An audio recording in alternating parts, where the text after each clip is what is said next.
Hey everybody, Prepper Nurse 1 here. Today is Thursday, March 22nd, 2018. Have our solar lights, had them out here all day. I put them out this morning and I'm going to be bringing them in shortly. But these freaking things are absolutely awesome. So they've been collecting the solar, and then you just flip these things right around. And you can't really tell there, but I tell you what, the light is absolutely freaking awesome.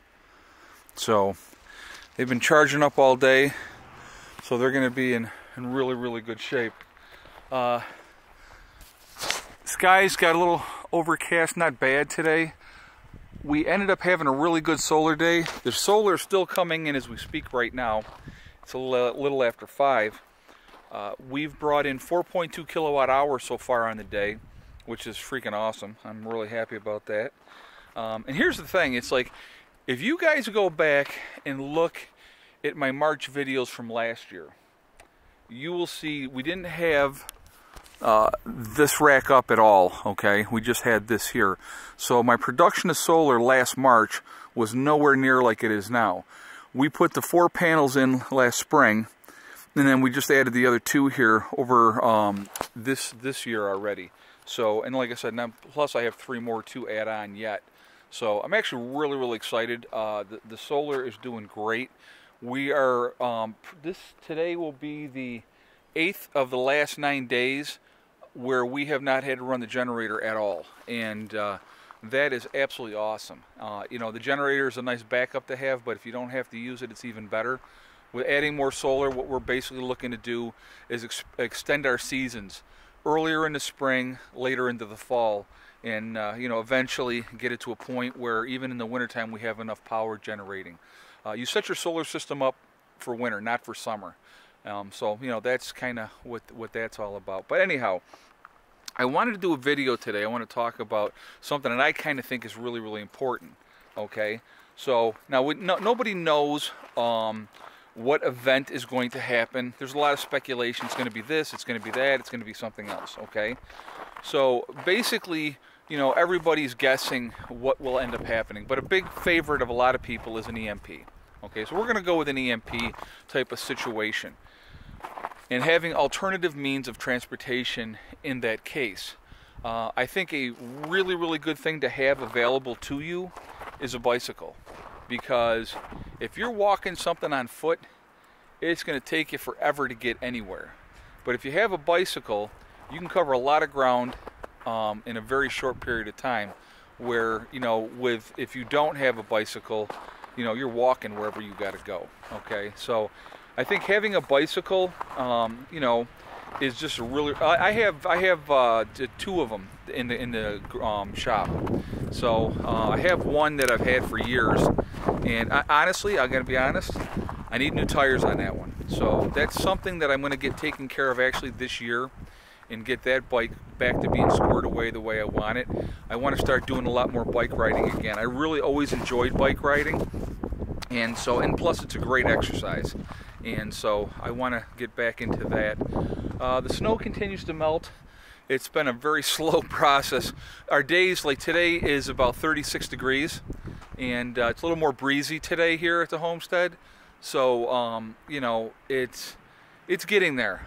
They're talking first part of next week we're actually going to get up into the 40s and then low 50s, I believe is what they're calling for. So I am looking forward to it. I really, truly am. There's a lot of stuff that I want to get going and get done here, and we will. I mean, it's just gonna, like I said, as soon as we get rid of the snow up here, you know, I go into town and their snow's pretty much all gone in town, but because of our elevation up here, we are very much colder than town. Like I said, it's always 6 to 8 degree difference in temperature. So down in town, they're pretty much almost, you know, they have piles a little bit here and there, but not like we have up here.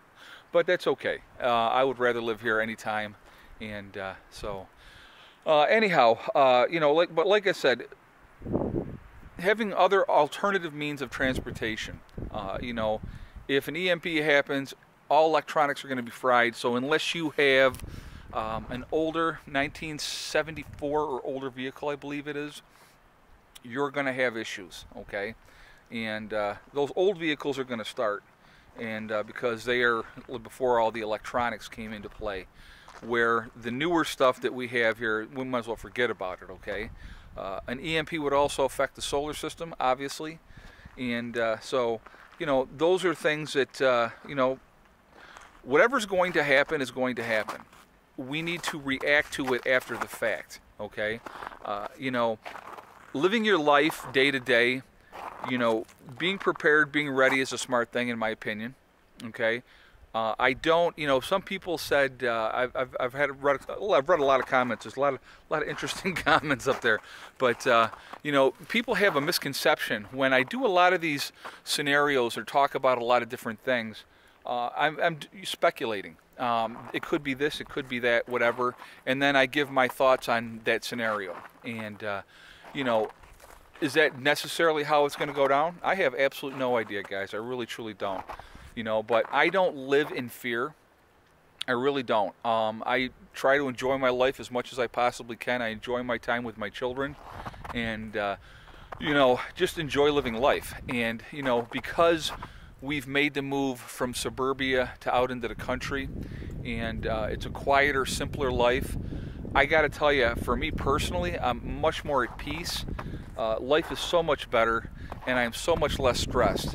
And realistically, if nothing ever happens, okay, which is also a possibility, okay, if nothing ever happens, I'm going to tell you what, I'm going to be able to say I lived the last part of my life in perfect peace and perfect harmony, being one with nature, you know, trying to set myself in a situation where I can have an enjoyable retirement, not struggling and trying to figure out how I'm going to make ends meet and, you know, and how I'm going to, you know, survive week to week and be 75, 80 years old having to go back to work. I mean, I see a lot of people that have to do that. Now, a lot of different situations because of those things, okay, why people still have to do that.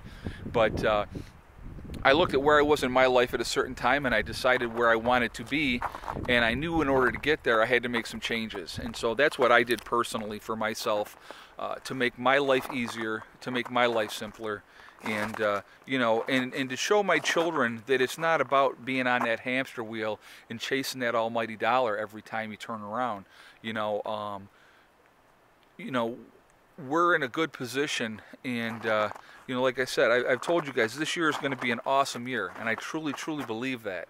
I got a lot of really cool things in the pipe working. I was working on some things today, and so, you know, there's cool things coming, and I'm going to be sharing all these things with you. We have some awesome projects in, you know, mind this year, and I've talked about that as well. You know, but it's just, you know, I wake up every day, and I just, you know, I'm at peace. I guess that's the biggest word. I mean, there's still a lot of things that I want to do, a lot of things I want to accomplish. But because of where I am, I mean, if you listen, okay, what do you hear? You hear the wind, okay? You hear birds, and it's quiet and it's peaceful. And it's not the insanity of a city. It's not the insanity of suburbia. And I've lived in both, guys. I mean, I've lived in the city. I've lived in suburbia. I've lived in nice sections of the city, and I've lived in bad sections of the city. So it's like I'm not some kind of prima donna, you know. You know, life is an interesting thing, and if it teaches you anything, it teaches you what you don't want, what you're happy with, and what is, like I said, it's being at peace. It really, truly is. Now, I got to show you here the driveway is really starting to melt down pretty good. So, you know, we're getting there. And even the snow, it's receding, which is good. And I'm happy. I'm ready for it to be all gone, I'll be honest. But anyway, guys, listen, so I definitely want your feedback on this video. I want to hear what you think as far as alternative forms of transportation once an SHTF situation happens, or having that predated car that doesn't have the electronics in it, or Jeep, or whatever, you know, so that you're able to get around. But then again, how long will the gasoline last? Okay, so that's another thing to think about. So, you know, there's a lot of things to think about. There's a lot of things to prepare for. But like I said, having a bicycle, you can enjoy that, you know, post or, you know, before. You know, before or after an SHTF situation. So, you know, that's kind of what's going on. We've been talking, me and Heather were joking around, And you know, with I got to tell you, now, and you know, here's the thing: is there's a lot of people troll, and that's fine. And I really, like I said, I get a good laugh out of most of it. I really, truly do. But you know, there's been some interesting ones lately, and I just, like I said, I just laugh. So I just want to say here, I mean, I appreciate everybody watching the channel, even the trolls, because you're helping to support us. You know, so that is an awesome thing. So thank you, haters, that you know, make the comments that you do, because I just delete them because you're not worth the waste of energy or time. But you know, and I'm not trying to give trolls any credit, or if you will, as far as that goes. I get a lot of amusement out of some of the stuff that they say. I'm like, wow, that's interesting. So I've had some really interesting ones. Now here's the thing: I want to ask you guys. I could sit down and do a video if you would like of some of the comments. If you want to hear them, because like I said, I just laugh. I think that it's absolutely hilarious, some of the stuff these people say. It is absolutely amazing. But if you're interested, let me know in the comments below if you'd like to hear some of the wonderful hate mail that I get there, or hate comments, whatever you want to call it. But anyway, so listen, guys. Remember, hug and kiss the ones you love. Tell them every single day. Tomorrow is not guaranteed. We never know what's going to happen. And remember, STD. It's one step at a time, one thing at a time, and one day at a time. Whatever you're trying to do, whatever you want to accomplish in life, you know, you can do it. And you really can. And the only one that's going to stop you from getting there is yourself. And remember, realistically, at the end of the day, this is all about peace, guys. You know, putting yourself in a situation where you can be happy with life and be at peace with yourself. And as far as prepping goes, like I said, I like the term prepping for life, because realistically, that's what we all do. We prep for life. You prepare for whatever's coming down the road, and that's what prepping is really all about, okay? I will talk to you all later. Have a great day. Prepper Nurse 1, out for now.